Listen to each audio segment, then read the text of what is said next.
And the Chinese government has made it clear that fighting corruption remains a priority. In 2015, the People's Procuratorates exercised the power of prosecution and legal supervision on corruption. And today, in our special series, Agenda in Action, Han Bin profiles a successful young procurator in the capital, Beijing. Chunye says fighting corruption still remains a hard battle. A regular routine which has been happening more often. Procurator Chunye is on his way to a detention center in rural Beijing. He's to take an inmate for arraignment on charges of embezzlement and bribery. Sun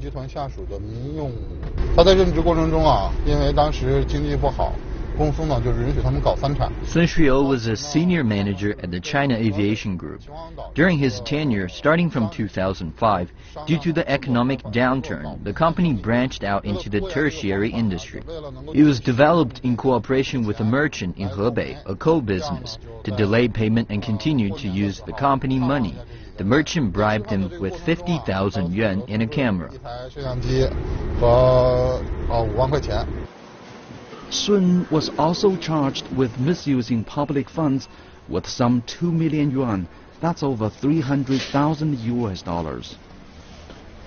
He was eventually convicted and is now serving 12 years in prison. This detention center houses many powerful officials arrested for corruption.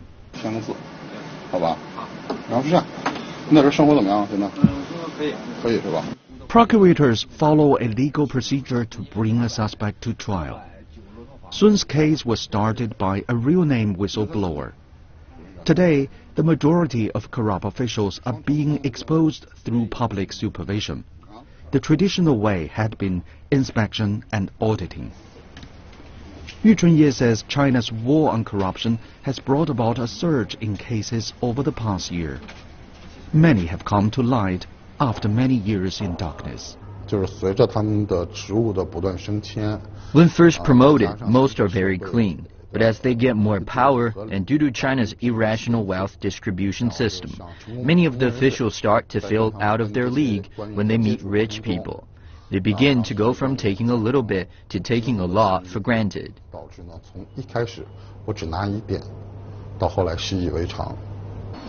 Chunye has seen the damage caused by corruption.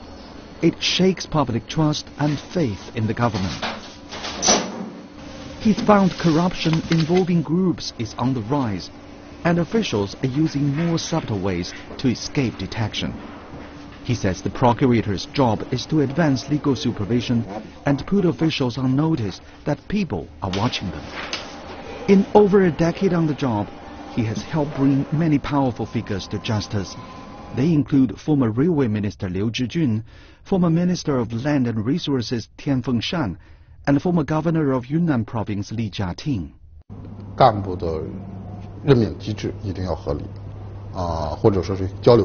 We need to pay great attention to the official appointment and removal mechanism.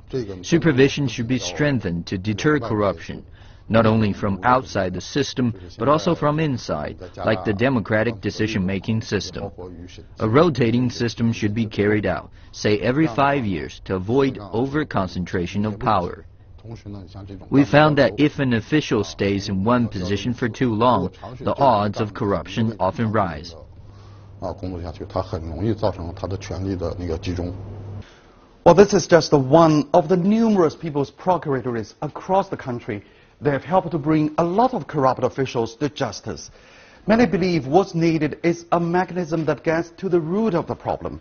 For that, the government has a lot more to do to bring that such fundamental change. Han Bin, CCTV, Beijing.